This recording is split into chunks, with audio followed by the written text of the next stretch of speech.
Hello everyone, कैसे हो आप लोग। आई होप आप लोग अच्छे होंगे। तो आज हम देखेंगे आपके सीटेट के लिए कुछ सीडीपी के लिए कुछ मनोवैज्ञानिक के क्वेश्चंस देखेंगे जो कि इंपॉर्टेंट है। आई थिंक आप लोगों को पता ही है, gene पियाजे, Kohlberg, Vygotsky, Noam Chomsky, ये इनसे जरूर क्वेश्चन हमेशा पूछा जाता है। इसलिए आप लोग इनसे रिलेटिव जितने क्वेश्चन है, टॉपिक है पूरा, आप लोग अच्छे से पढ़ लीजिएगा और सारे क्वेश्चन जरूर हल कीजिएगा। ओके, तो चलिए देखते हैं किस प्रकार के क्वेश्चन है इसमें। तो आप लोग सारे क्वेश्चन जरूर हल कीजिएगा और बताइएगा कि आपका कितना क्वेश्चन सही होता है। ठीक है, जैसे कि आप लोग जानते ही हैं, जीन पियाजे जो है स्विट्जरलैंड के हैं और इन्होंने संज्ञानात्मक विकास का सिद्धांत दिया।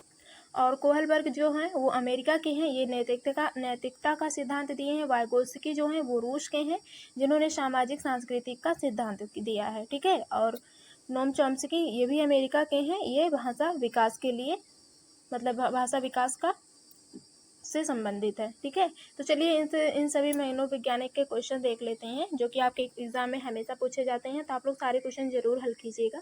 ओके, और अगर आपने चैनल सब्सक्राइब नहीं किए हैं तो चैनल जरूर सब्सक्राइब कर लीजिएगा और वीडियो को लाइक कर दीजिएगा और वीडियो को शेयर भी कर दीजिएगा। ठीक है, तो चलिए देखते हैं। तो इसमें आपका बाइलिंगुअल है, हिंदी और इंग्लिश दोनों है, जो भी आपको समझ में आए आप लोग देख सकते हैं। तो जिसमें पहला क्वेश्चन है, चॉम्स्की के अनुसार कौन सा कथन सही है। तो फर्स्ट ऑप्शन में आपका है, बच्चों में भाषा सीखने की जन्मजात क्षमता होती है। दूसरा आपका है, बच्चों में भाषा सीखने की जन्मजात क्षमता नहीं होती है। तो चॉम्स्की ने क्या कहा था, तो आप लोग एक बार कमेंट करके ज़रूर बताइएगा कि इसमें से कौन सा ऑप्शन राइट होगा। तीसरा ऑप्शन है, इसमें बच्चों में भाषा सीखने की क्षमताएं बहुत सीमित होती है। ठीक है, और चौथा ऑप्शन है आपका, बच्चों को व्याकरण सीखना जरूरी है। तो इसमें से आपका कौन सा राइट होगा आंसर। तो इसमें चॉम्स्की के अनुसार आपका हो जाएगा, इसमें आपका फर्स्ट वाला राइट हो जाएगा आंसर। बच्चों में भाषा सीखने की जन्मजात क्षमता होती है, जिनके अंदर एक एलईडी डिवाइस होती है। ठीक है, जिसमें लैंग्वेज एक्विजिशन डिवाइस होती है बच्चों के अंदर, जो कि वो किसी भी भाषा को सीखने में मतलब सक्षम होते हैं। ठीक है, तो इसमें आपका पहला वाला आंसर राइट हो जाएगा। नेक्स्ट देखेंगे दूसरा क्वेश्चन, पियाजे के अनुसार निम्नलिखित में से कौन सी अवस्था में बच्चा अमूर्त संकल्पनाओं के विकास में तार्किक चिंतन करना आरंभ करता है।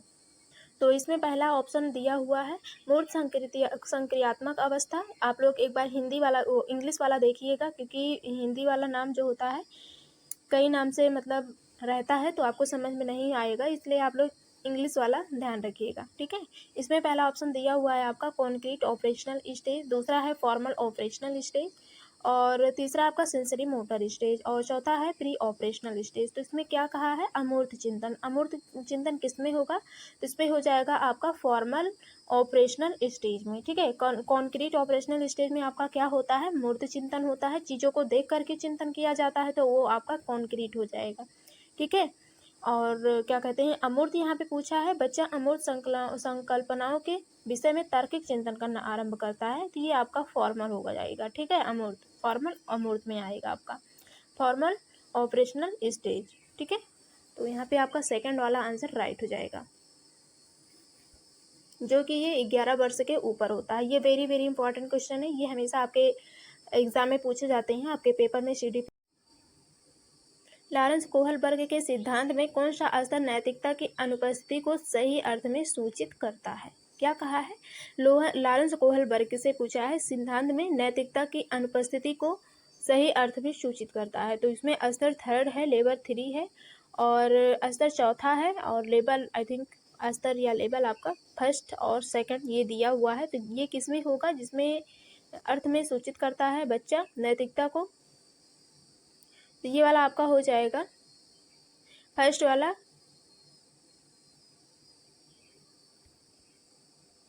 तो इनके चारों स्टेज को हम लोग देख लेते हैं। तो इसमें पहला आपका स्टेज हो जाता है फर्स्ट वाला, प्री कन्वेंशनल स्टेज हो जाएगा।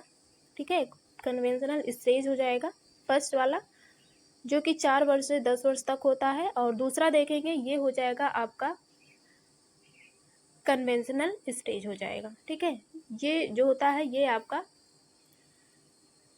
10 से 13 वर्ष तक होता है। Okay, conventional stage. उसके बाद में तीसरा वाला जो स्टेज होता है इनका, वो होता है पास्ट कन्वेंशनल स्टेज। ठीक है, जो कि 13 प्लस होता है। ठीक है, 13 से ऊपर तक का होता है। ओके, तो ये 3 स्टेज होते हैं इनके, जो कि 2-2 पार्ट में बटे हुए हैं।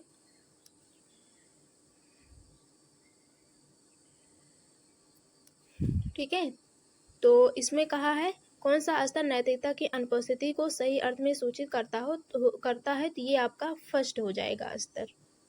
नैतिकता की अनुपस्थिति होती है, जो फर्स्ट स्टेज होता है प्री कन्वेंशनल स्टेज 4 से 10 वर्ष, इसमें जो है बच्चों में नैतिकता नहीं होती है। ठीक है, उनका जो मन करता है वो वही करते हैं, उनमें कोई नैतिकता नहीं पाई जाती है। ठीक है, तो यहाँ पे आपका फर्स्ट वाला स्तर हो जाएगा सही, तीसरा वाला आंसर राइट हो जाएगा। नेक्स्ट देख लेंगे, लेव वाइगोस्की के अनुसार संज्ञानात्मक विकास का मूल कारण क्या है। लेव वाइगोस्की के अनुसार पूछा है, तो फर्स्ट वाला आपका है सामाजिक अन्योन्य क्रिया, और दूसरा है मानसिक प्रारूपों स्कीमाज का समायोजन। तो लेव वाइगोस्की के अनुसार पूछा है संज्ञानात्मक विकास का मूल कारण, दूसरा है मानसिक प्रारूपों स्कीमाज का समायोजन, तीसरा है उद्दीपक अनुक्रिया युग्मन, चौथा है संतुलन। तो ये क्या होगा आपका, इसमें से मूल कारण कौन सा होगा संज्ञानात्मक विकास में, तो इसमें होगा आपका सोशल इंटरेक्शन होगा। ठीक है, तो उसमें ज़्यादा संज्ञानात्मक विकास होगा, तो जो है आपका यहाँ पे पहला वाला आंसर राइट हो जाएगा। ठीक है, जितना ज़्यादा सोशल में इंटरेक्ट करेंगे उतना ज़्यादा विकास होगा। और 5वां नंबर क्वेश्चन है प्याजे से, तो प्याजे से इसमें क्वेश्चन पूछा गया है, प्याजे के संज्ञानात्मक विकास के चरणों के अनुसार इंद्रियागामक